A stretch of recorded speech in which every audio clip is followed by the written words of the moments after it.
Boa noite a todos. Agradeço o carinho que fui recebida. Desejo a todos um feliz ano novo e que, como o nosso irmão colocou, né, que possamos sair daqui um pouquinho mais renovados, fortalecidos e receber aquilo que viemos buscar. A proposta desse tema foi difícil decidi-lo, expor essa noite, porque quando a gente se coloca para divulgar alguma coisa ou apresentar, é como se a gente já dominasse aquele assunto, ou como se tivéssemos exemplos, né, ou até uma moral para colocá-lo para as outras pessoas. Mas quando se trata do Evangelho de Jesus, todos somos aprendizes. E aquele que fala é quem mais precisa, muitas vezes, aprender sobre o assunto. Então, trazer esse tema para vocês, ele é um desafio para mim também. E hoje, como mais que nunca, eu me coloco como aprendiz, né, de algo que eu preciso muito assimilar. E nada melhor do que começar o ano aprendendo sobre o amor. A gente inicia sempre o ano com esperanças renovadas, né, com desejo de mudança para nós, para nossa vida. Algumas pessoas têm o hábito, eu pelo menos tenho o hábito de fazer uma listinha de objetivos, de metas, e eu espero que possamos colocar, pelo menos em uma das nossas metas, o amor próprio, que é necessário para a nossa evolução. Todos nós estamos aqui como aprendizes de Jesus, da doutrina espírita, e desejamos que essa encarnação seja uma encarnação vitoriosa, né? A gente quer sair daqui melhor. E aí a gente vai descobrir que a gente precisa da caridade, do perdão, a gente precisa da benevolência e tantas outras virtudes. Mas ao estudar este tema, eu percebi que na chave de tudo isso se encontra o amor, né? O amor, ele é o princípio da vida. Ele é a maior lei que Deus, ele legou, né, para todos nós. Ele organizou as leis universais e dentre elas está lá o amor. Tanto que o Cristo, ele encarna para nos exemplificar na maior grandeza a lei de amor. E quando temos um convite ao amor, a gente sempre pensa no amor para o outro, né? Amar a Deus, amar ao outro, fazer a caridade, fazer o bem, né? Nosso irmão estava falando, né, que a casa tem um trabalho assistencial. Então, quando a gente pensa em amar, a gente sempre pensa no amor de família, no amor de caridade, mas a gente se esquece da importância do amor próprio. E isso se deve a vários fatores. Mas eu considero que a dificuldade que nós temos em dar importância ao amor, uma é porque a nossa sociedade, ela vive um momento onde está sendo exacerbado a vaidade e o egoísmo. Onde o valor das pessoas muitas vezes é medido pelo que elas têm, pelo que elas apresentam para a sociedade, pelos seus bens materiais. O valor de uma pessoa é medido por curtidas numa foto, numa rede social, quantos seguidores ela tem. E também, muitas vezes, o nosso valor, ele está relacionado ao quão diferente eu sou do meu irmão. Então, quanto mais diferente do meu irmão, mais valor eu tenho. E isso está totalmente equivocado. Não é esse amor que a gente precisa construir. E um outro ponto também que nos dificulta a olhar para o amor próprio, o auto-amor, é que nós, como espíritos imortais, já tivemos inúmeras existências. E muitas delas em religiões que tinham uma castração relacionada ao auto-amor. Pois pensava-se que ao se amar, ao cuidar de si, nós estávamos tendendo ao egoísmo ou ao orgulho. E a vaidade, o egoísmo, eram condenados. Então, quando a pessoa se preocupava em se cuidar, em se valorizar, em se autopreservar, isso era errado, era condenado pelas próprias crenças cristãs da época. Tanto que a gente pode observar na história, na Idade Média, qual que era a prática dos homens de Deus? Era o cilício, era a autoflagelação, era a punição. E o alto amor era ligado à vaidade, à luxúria, era condenado. Então, tudo isso nos distanciava da humildade, que era a verdadeira virtude, elevação. Então, as pessoas não aprenderam a se amar. Mas, se formos recordar os ensinamentos de Jesus, né, como falava, ele veio nos exemplificar o amor. E em uma conversa com o doutor da lei, na qual esse doutor queria que Jesus testar o conhecimento de Jesus, pergunta para que o Cristo fale qual é o maior mandamento. Então, Jesus responde, né, que o maior mandamento é amar a Deus sobre todas as coisas. E o segundo, que é tão importante quanto esse mandamento, é amar o próximo como a si mesmo. Então, ele coloca 3 pontos do amor. O amor a Deus, o amor ao próximo e o amor a si. Sendo que eu não tenho como amar a Deus se eu não amo o meu irmão. E eu não tenho como amar o meu irmão se eu não me amo. Mas a gente ainda não aprendeu essa forma de se amar. Né? Eu digo por mim, né? Deixa eu só voltar um pouquinho. Talvez tenha algumas pessoas aqui que já vivem, né, esse auto-amor, esse autocuidado, né, e essa preservação de si mesmo, que é extremamente importante e saudável. Mas na maioria das vezes, nós vivemos, quando se fala em auto-amor, um amor adoecido, né, ligado à vaidade, à estética, a títulos, a posses, não o amor que Jesus vem nos ensinar. Então, quando nós dizemos que somos cristãos, que somos espíritas, estamos aqui para aprender com Cristo, a gente precisa, então, lembrar que para que eu possa, de fato, cumprir as leis divinas, eu preciso me amar. E quando recordamos algumas palavras de Jesus, alguns dos seus ensinamentos, alguns dos seus exemplos, a gente percebe que tem o Sermão do Monte, que está até na obra Boa Nova, né? Eu sempre trago o livro Boa Nova, que alguma coisa eu sempre tiro para colocar nas exposições. E no capítulo 11, na qual fala sobre o Sermão do Monte, que é considerado um dos maiores ensinamentos de Jesus, até por estudiosos de outras religiões, no Sermão do Monte a gente vai observar que Cristo estava ali pregando para uma multidão de pessoas, e ele fala das bem-aventuranças. Ou seja, ele começa falando ali, né? Bem-aventurados os pobres de espíritos, bem-aventurados os que têm puro coração, bem-aventurados os perseguidos pela justiça. E ele vai citando todas as bem-aventuranças. Quando a gente observa,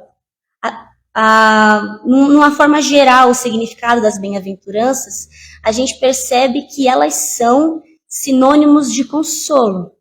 Pois a maioria daquelas pessoas que acompanhavam Jesus, na verdade, na sua quase totalidade, eram pessoas sofredoras.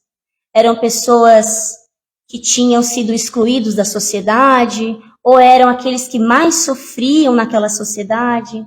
Eram pessoas pobres, humildes. Então, elas estavam sempre procurando a mensagem de Jesus como essa boa nova, com essa esperança. Então, quando Jesus começa o Sermão do Monte, ele começa ali falando para aqueles corações, para consolar aqueles corações, que aos poucos, né, com a sua energia, todos vão se sintonizando, vai elevando as vibrações, e logo aquelas pessoas que ali se encontravam tristes, começam a se encher de um ânimo novo e vibrarem mais alto. E aí, então, o Sermão do Monte, ele muda de patamar. Jesus começa, então, a falar ao núcleo divino que ali estava. Não mais aquela personalidade sofrida, mas aos espíritos imortais. E ele diz, então, vós sois o sal da terra. Sois a luz do mundo. Com que há de se salgar se esse sal for insípido? sem gosto? Sois a luz do mundo. Não se acende uma luz e se coloca escondida, mas se eleva para que ilumine toda a sala. Brilhe então a vossa luz.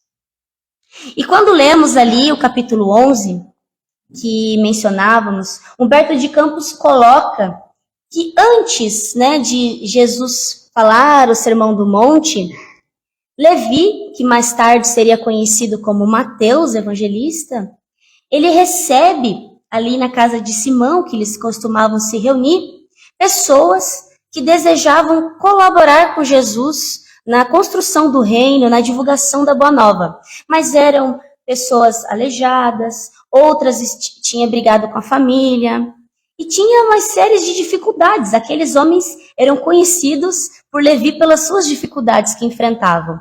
E o que Levi faz? Ele rejeita o auxílio daqueles homens. Mas, passada a pregação do Sermão do Monte, Levi aprendeu a mensagem e sai então, né, da pregação ali, de braços dados com ele. Porque ele percebe que Jesus ele não fala para quem está ali cansado, falido. Ele fala para o núcleo divino que todo mundo é. Ele enxerga além. Né, a gente até tem esse costume, né, de comentar, e vários palestrantes comentam, que quando Jesus olhava para cada pessoa, ele não via ali o ladrão, a prostituta, o bandido, ele via o ser imortal e o potencial daquela pessoa. Ele enxergava além. Mas não só além, ele enxergava o que a pessoa era, um filho de Deus, um espírito que tem dentro de si o próprio Criador. E, tendo o Criador dentro de nós somos luz do mundo. Nós somos sal da terra. Somos ainda um diamante que, claro, precisa ser lapidado, trabalhado, mas todos temos igual valor, independente do que somos, do que fizemos. Então, quando Jesus fala para consolar, ele fala para consolar-nos nessa existência, né, das dores, das mazelas que todos carregamos. Todo mundo sabe a dor e o que carrega em si. Mas também fala para dar ânimo e esperança para a centelha divina, que todos somos. Então, todos temos valor e igual potencial. E é interessante, né, a gente pensar isso, que Jesus, ele nunca condenou ninguém, né? Os maiores exemplos que a gente tem dentro do Evangelho, de amor e até mesmo de devoção ao Cristo, eram das pessoas que eram mais erradas e mais criticadas da época. E como a gente não lembrar de Maria de Magdala, que até falamos em uma oportunidade aqui nessa casa mesmo, que ela era uma famosa cortesã de sua época. E ela era amada pela sua beleza, pelo seu corpo físico, mas ela era uma pessoa totalmente condenada pela sociedade. Muitos homens a procuravam à noite, mas não olhavam em seus olhos durante o dia. E ela vivia como uma pessoa totalmente infeliz, que buscava o amor, mas que não encontrava, pois buscava em fontes erradas, na matéria. E era como se fosse a água do mar, né? Quanto mais bebia, mais sede sentia. Então ela vivia uma dor tremenda. Ela tinha vontade de amar, mas ela não se sentia correspondida. Então, ao ouvir falar de Jesus, ela o procura, pensando que nele ela encontraria a resposta que tanto desejava. E Humberto de Campos também fala, né, nessa obra sobre Maria de Magdala, e ele coloca que ela vai procurar Jesus na calada da noite, porque como ela era uma pessoa julgada por aquela sociedade, né, até se expor para ela era perigoso, e ela vai coberta por um manto, encontra o Cristo na casa de Simão Barjonas, e quando ela encontra o olhar do mestre, Humberto de Campos diz que Jesus olha para ela com uma inflexão de amor, que o corpo de Maria estremece, mas aquele amor não era o desejo, não a possuiu, que ela estava acostumada. Era um amor diferente, era um amor sem apego, era um amor afetuoso, era com brandura. Então, Jesus, que já sabia de tudo, né, olha para ela e diz: Maria, tua sede de amor é real. Porém, a fonte que procura é que está contaminada. Então veja, como é bonito o que Jesus fala para Maria. Jesus, ele não condenou as atitudes equivocadas de Maria, embora soubesse tudo o que ela fazia. Ele não olhou para os atos, mas sim para a filha, né? Para a irmã que estava ali, prostrada diante dele, procurando esperança, procurando amor. E ele ama, simplesmente a ama.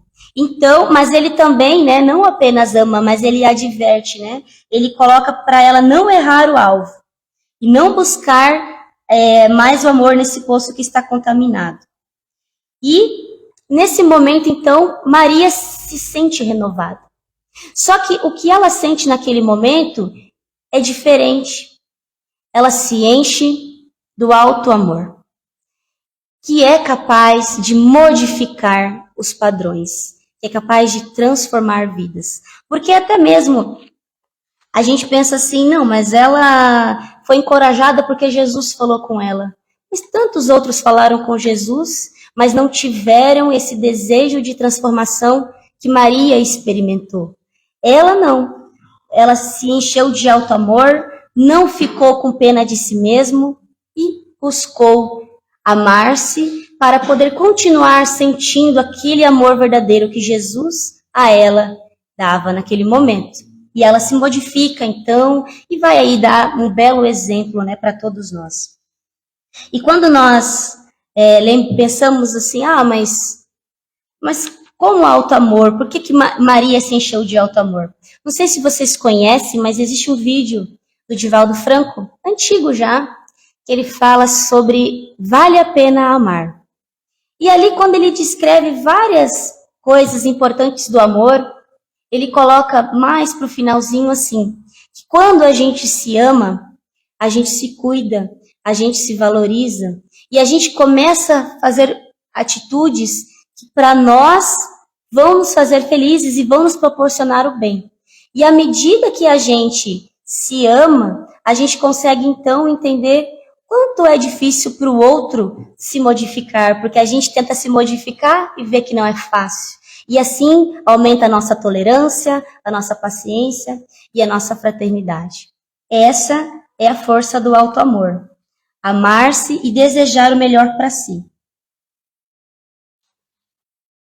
Um outro ponto também importante, né, de quando a gente pensa da importância do amor, do alto amor, é que o evangelista João, numa tentativa, né, de nos explicar o que era Deus, ele descreve Deus com a sua maior manifestação, que é o amor. Ele coloca, Deus é amor. Porque para nós compreender o que é Deus é difícil, mas podemos reconhecer Deus na sua maior manifestação, que é o amor. É o amor que recebemos, é o amor que doamos, é o amor que temos de pai com filho, de mãe para com filho, de casal, de irmãos, de amigos, nas boas ações, quando fazemos o bem. Deus é amor. Então, quando nós colocamos amor para dentro, nós nos amamos, nós estamos trazendo Deus para dentro de nós. É simples, mas é profundo. Quando eu me amo, eu estou trazendo Deus para dentro de mim. Eu estou experimentando Deus. E eu estou entrando em contato com Deus, né? Eu sou a imagem e semelhança de Deus. E Jesus também afirmou, né? Vós sois deuses. Então, quando a gente faz esse cuidado de se preocupar conosco, com as coisas que fazemos, com os nossos caminhos, com as nossas escolhas, com a nossa felicidade, a gente está se aproximando de Deus e está ficando com Ele, né, dentro de nós. E é interessante pensar, né, em tudo isso, porque quando a gente fala sobre amor, a gente fala muito mais assim, de fazer ao outro o que eu gostaria que o outro me fizesse. E tá correto isso, né? Uma frase de Jesus, meu Deus, não tem nada que colocar. Só que para pensar no alto amor, a gente tem que pensar o contrário. Eu dar para mim o que eu queria que o outro me desse. Não ficar esperando receber a valorização, o respeito do filho, do marido, do amigo. Não esperar que alguém olhe para mim e elenque as minhas qualidades quando a gente está se sentindo, né, inseguro, quando a gente está se sentindo mal. Não é esperar ser cuidado, não é esperar alguém dizer assim, olha, você não está bem, vai ao médico, né? Se a gente não está legal, procurar o médico. E eu acho isso interessante porque muitas vezes a gente cuida melhor do outro do que da gente. Que é uma busca até, talvez, de quando você está cuidando do outro, o outro te valorize. Então veja como a gente tem muitas vezes um pensamento um pouquinho equivocado. Então o alto amor é eu dar para mim aquilo que eu espero muitas vezes receber. Cuidado, atenção, preservação. E não ficar esperando, né, que o outro dê para mim aquilo que eu mesma preciso me dar. E quando a gente, então, fala desse alto amor, quanto mais a gente se amar, a gente vai nos poupar de escolhas que nos fazem infelizes, ou que lá mais para frente vai nos trazer prejuízo. Então, se eu sei que colocar a mão no fogo vai me queimar, eu não vou colocar. Se eu sei que eu preciso, se eu vou andar de moto, vou dar um exemplo assim, porque meu cunhado sofreu um acidente esses dias, estava sem capacete e tudo, mas ele estava andando numa área rural, né? Então ele estava só... Mas ele se machucou muito, porque ele estava de chinelo, de bermuda, sem capacete, se ralou inteiro. Mas se ele tivesse se preocupado com a segurança dele, ele teria se preservado. Então o alto amor é isso, é preservação, é cuidado. Então se eu sei que se eu comer demais tal alimento me faz mal, não vou comer. Se eu sei que tal bebida faz mal para a saúde, tal substância, ou até mesmo atitudes, nossa, eu sei que toda vez que eu me irrito demais, que eu fico irritada eu passo mal, me dá dor de estômago, me dá dor de cabeça. Então, a gente começa a verificar atitudes que temos e fazer escolhas mais felizes. E o interessante é que as escolhas que nos fazem felizes, a felicidade, ela está totalmente ligada com o cumprimento da lei de Deus. Porque o livro dos Espíritos nos fala que a gente só é infeliz quando a gente se afasta da lei de Deus. Então, quando eu busco a minha felicidade, eu estou cumprindo a lei de Deus. Quando eu me amo, eu estou cumprindo a lei de Deus. E aí a gente pode se perguntar assim, tá, mas de que maneira então que eu posso começar a praticar o alto amor, já que ele é tão importante, já que ele é um meio de evolução, né, de progresso, e é o que todo mundo deseja, com certeza, é se melhorar. Tem alguns pontos que eu elenquei. E o primeiro deles é através da consciência. Quando a gente adquire a consciência de que é importante, né, não só o cuidado com o outro, mas primeiramente comigo, é o primeiro passo. É essa consciência. E o outro ponto, quando a gente começa a se auto-amar, é quando a gente pratica o que nos faz feliz. De verdade, mas a felicidade verdadeira. Porque muitas pessoas podem dizer assim, eu sou feliz quando eu estou comendo um McDonald's. Não. Às vezes traz prazer, mas será que é felicidade? Não, eu sou feliz quando eu vou lá, ajudo a montar a cesta básica e eu entrego para aquela pessoa. Eu sei que realmente necessita, nossa, isso me preenche. E a felicidade é tão fácil da gente perceber. A felicidade é aquela lembrança que sempre que você tem, te traz um quentinho, te traz um conforto. Às vezes a gente faz uma coisa que a gente gosta muito, como estava dizendo, comer um lanche. Mas eu comi agora, para mim já comeria outro e não sinto aquela felicidade. Mas agora toda vez que eu lembro daquela pessoa que estava precisando e eu estendi a mão, me traz felicidade. Então é mais ou menos esse o ponto para a gente ter uma referência. E também, claro, fazer o que nos faz feliz, mas uma outra coisa de amor próprio é cortar o que nos faz mal. Seja vícios morais, ou materiais, seja hábitos. Eu sei que se eu dormir até tarde, meu dia não vai render, não vou conseguir fazer nada, no final do dia eu vou ficar me culpando porque eu não produzi. Então a gente começa a analisar essas coisas. Outro ponto, fazer o que precisa. Porque muitas vezes a gente pensa que auto-amor é eu não fazer nada, eu ficar sentada, né, vendo Netflix ou ir pra praia. Não, mas a responsabilidade, cumprir com o seu dever, que o dever também está lá no Evangelho, né, como uma lei, também é auto-amor. Cumprir o meu papel, ser quem eu preciso ser. E, como eu falava antes, né, também é um ponto, cuidar de nós como cuidaríamos dos outros. Será que se fosse com a minha mãe, eu faria desse jeito? Então vou caprichar como se fosse para uma pessoa especial. Sabe quando a gente arruma a mesa assim, só para quando tem visita? Não, vamos arrumar para a gente também, vamos, né, se cuidar, se servir, se vestir bem, se sentir bem, na verdade. Não é ligado ao quê, mas é o sentimento, né? Quando eu supero o passado e a culpa? A gente sofre muito quando a gente fica preso ao passado, aos erros. E aqui, ninguém é perfeito. Perfeito só foi Jesus. E amanhã e depois a gente vai errar de novo. E a gente precisa aprender a lidar com o erro. Porque o erro, ele é em processo de aprendizado. E ainda, ele nos fez ser quem somos hoje. Então eu preciso amar quem eu sou hoje. E eu sou esse amontoado de erros e coisas que eu fiz no meu passado. E paro de me comparar com os outros e valorizo as minhas conquistas.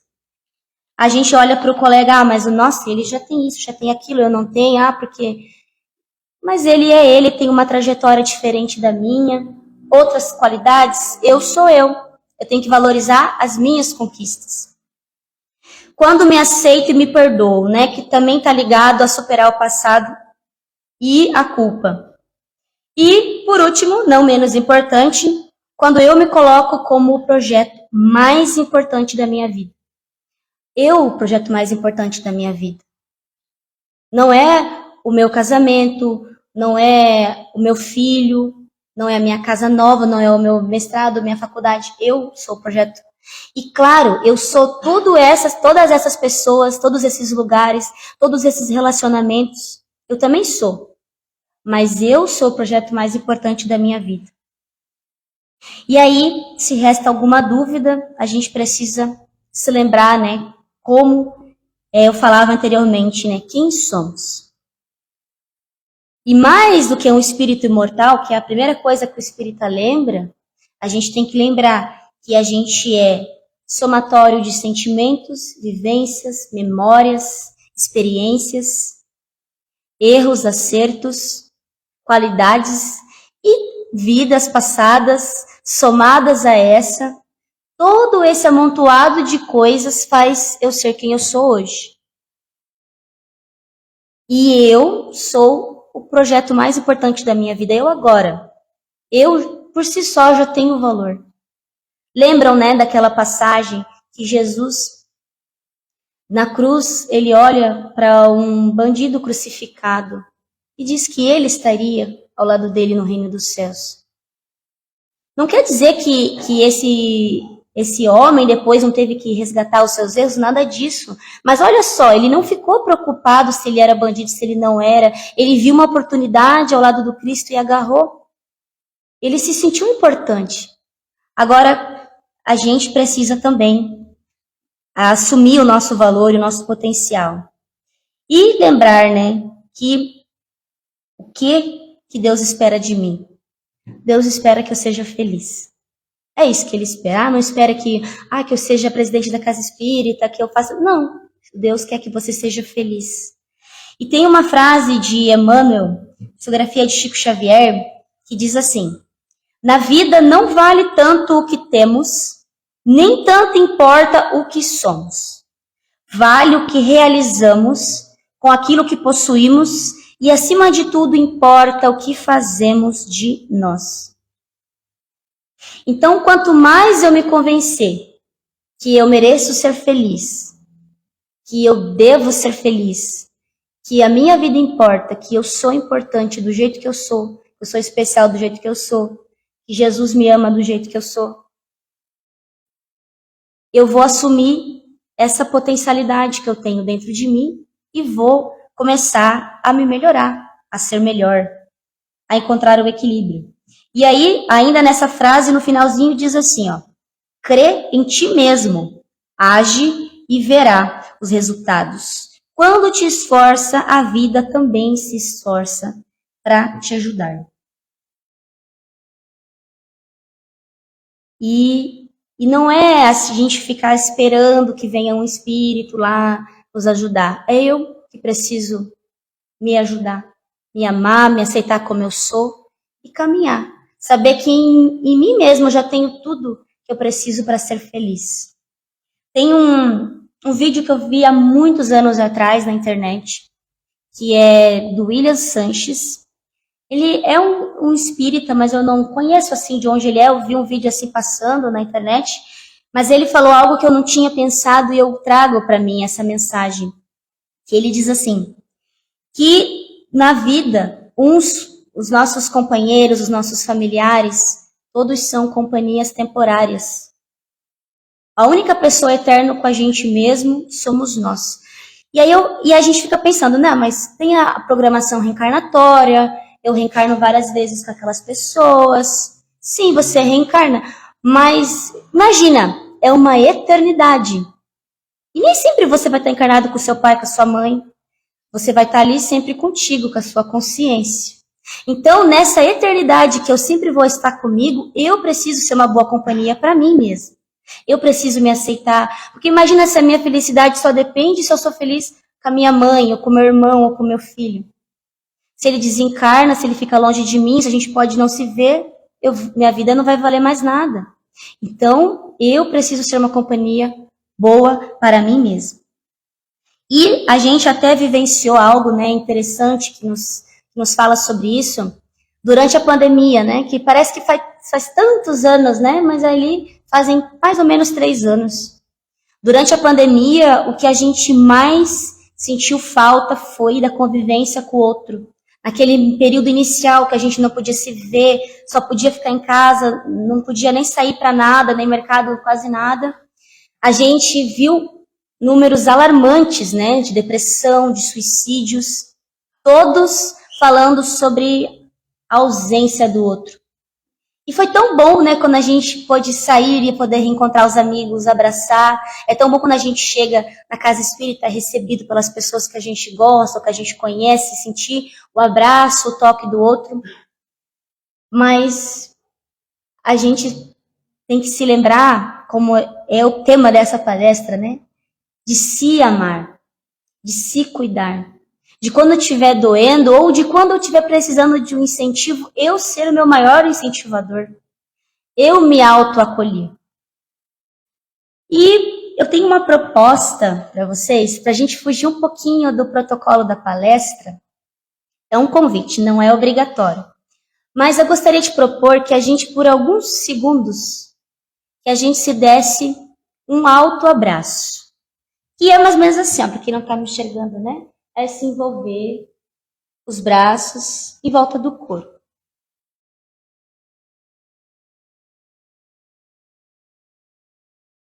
Agora eu gostaria de convidar vocês para fechar os olhos, se quiserem, por alguns instantes. E nesse momento, pensar quanto você é especial para Deus. O quanto que Deus se preocupa contigo.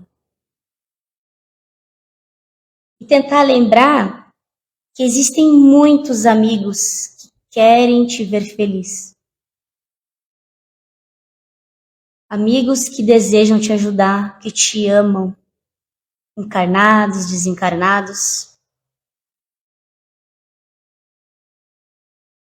E tentar sentir que você tem em si todas as coisas que precisa para ser feliz. Você merece amor.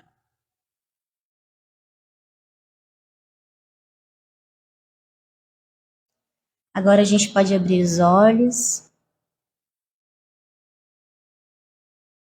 Uma vez eu fiz esse exercício com um grupo de evangelizadores E muitos relataram que nunca haviam se abraçados, se auto-abraçado, né?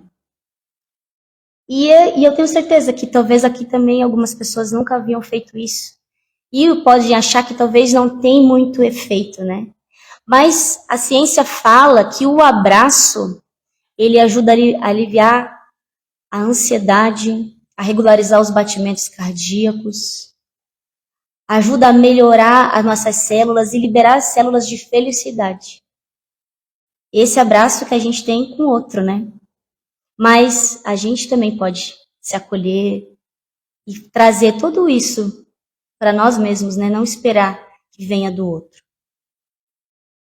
E para nós lembrarmos, né, o quanto é importante esse autocuidado, a gente tem na questão 919, Santo Agostinho nos respondendo que o meio prático para a nossa evolução é o autoconhecimento. Não é o meio teórico, o meio científico, é o meio prático. Então, quando a gente se conhece, é um pouco complicado, porque quando eu vou fazer esse exercício, geralmente, a gente só começa a elencar as coisas ruins, né, que a gente tem. É mais fácil a gente enxergar o que a gente tem de ruim. Ah, eu preciso melhorar aquilo, eu preciso ser caridoso. Ah, eu errei lá com meu irmão, eu preciso ligar e pedir perdão, preciso me acertar com fulano, preciso fazer isso, aquilo. A gente só olha para as coisas ruins.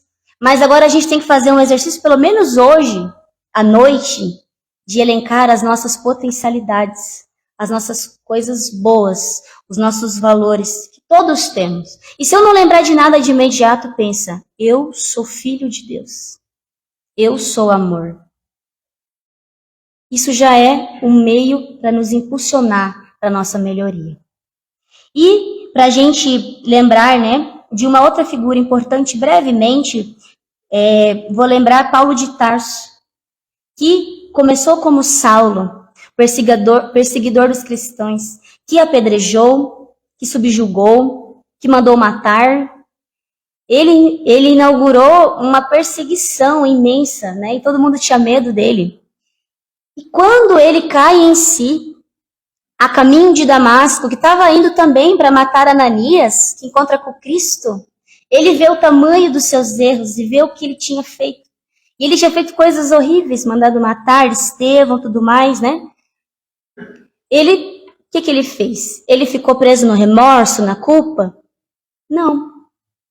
Ele se recolheu, ele foi para o deserto, ele meditou, estudou o evangelho, né? Virou tecelão, mas ele se reergueu. Usou a mesma energia que tinha para condenar os cristãos para defender Jesus. E muitas vezes daí ele foi preso, foi perseguido, mas ele se transformou no maior divulgador da Boa Nova. Se Paulo tivesse ficado no erro, ele teria perdido, né, todo o mérito da sua encarnação como o maior divulgador da Boa Nova. E a gente pode até lembrar aqui de Judas, que, por um lado, deixou o remorso e a culpa o consumirem.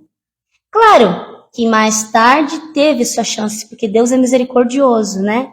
Mas aquela encarnação de Judas, ele deixou a culpa consumir. E Paulo, não. Paulo, ele se transformou, né, ele de Saulo virou Paulo, ele virou um novo homem. Então, que nós, né, possamos também olhar, né, fazer a nossa autoavaliação e fugir da culpa, do remorso ou daqueles defeitos inúmeros que a gente enxerga. E eu tenho certeza que a gente aqui está sendo, nessa encarnação, muito melhor do que foi Paulo. Mas será que a gente tem tanta vontade para ser o que ele foi depois, né, da sua modificação? É o que nos falta, né? Se encher desse ser divino que está em nós, que somos, para poder mudar a nossa trajetória. Ser um homem novo, né? Começando aí 2025, um homem novo, uma pessoa nova. Ser melhor.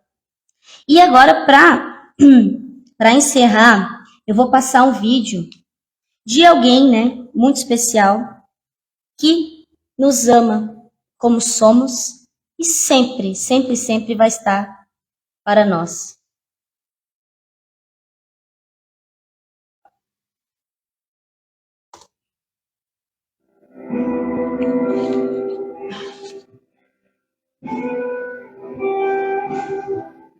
Seguro estou nos braços daquele que nunca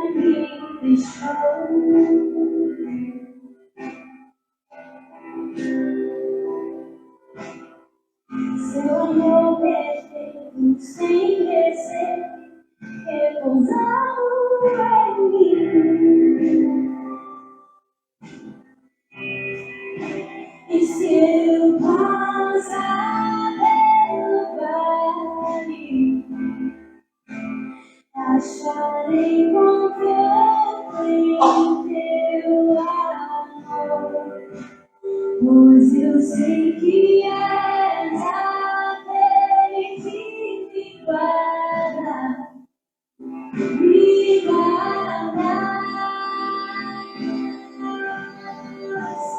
Em teus braços é meu descanso,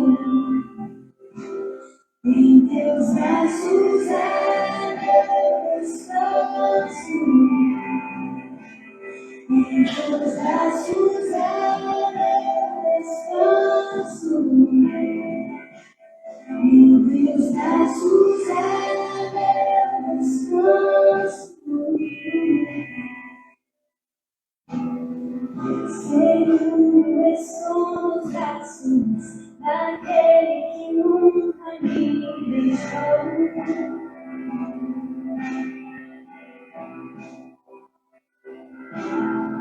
Seu amor perfeito, sem descer, repousado em mim.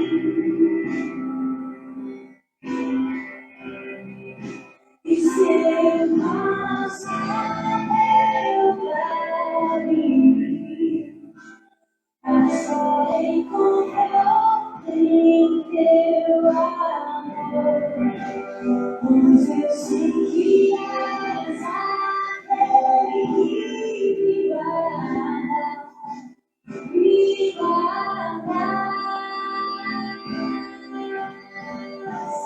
Em teus braços é meu descanso, em teus braços é meu descanso, em teus braços é meu descanso, em teus braços é meu descanso, em teus braços é meu descanso, em teus braços é meu descanso.